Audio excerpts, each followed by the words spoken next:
warna unik dan tak terduga muncul dari jagat maya hingga ke jalanan Indonesia. Bukan bendera partai atau logo organisasi, melainkan bendera tengkorak dengan topi jerami.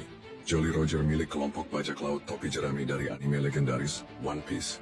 Apa yang semula hanya simbol dalam dunia fiksi, kini telah menjelma menjadi lambang perlawanan dan sindiran tajam bagi rakyat Indonesia yang muak dengan korupsi.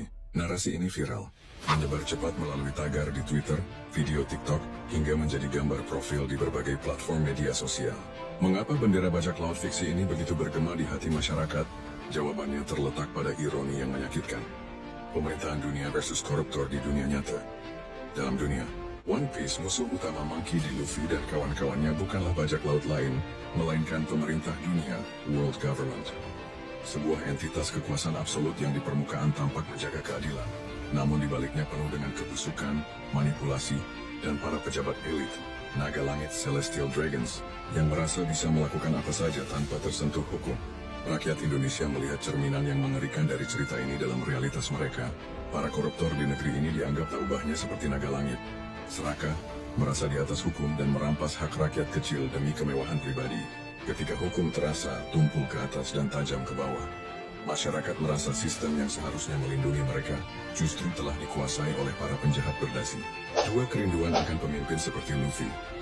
Di tengah kekecewaan terhadap para pemimpin dan pejabat, sosok Monkey D. Luffy menjadi antitesis yang ideal. Luffy adalah seorang kapten yang sederhana.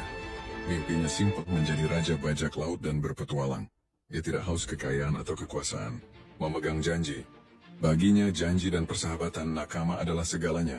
Berpihak pada yang lemah, Luffy tidak akan tinggal diam melihat penindasan. Dia akan menghajar siapapun yang semena-mena. Entah itu kapten angkatan laut korup atau bahkan naga langit yang diagungkan. Masyarakat tidak sedang mendambakan seorang bajak laut untuk memimpin negeri. Mereka mendambakan pemimpin dengan prinsip seperti Luffy. Jujur, berani melawan ketidakadilan, dan memprioritaskan krunya, rakyatnya, di atas segalanya. Mengibarkan benderanya adalah cara untuk berteriak. Kami butuh pemimpin yang berjuang untuk kami, bukan yang merampok kami. Tigrao, simbol solidaritas para nakama.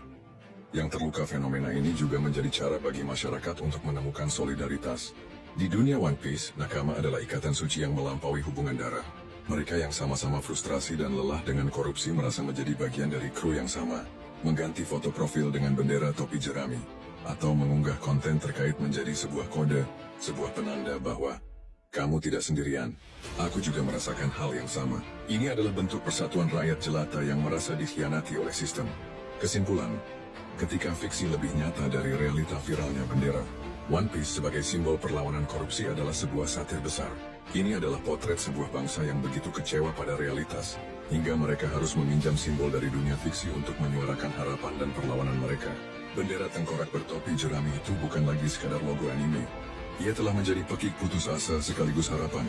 Sebuah pengingat bahwa di negeri yang katanya beradab ini, rakyat justru lebih percaya pada moral seorang bajak laut fiksi daripada para pejabat yang telah mereka pilih untuk memimpin. Di tengah lautan korupsi, rakyat Indonesia sedang mencari One Piece mereka sendiri. Sebuah harta karun bernama keadilan dan pemerintahan yang bersih.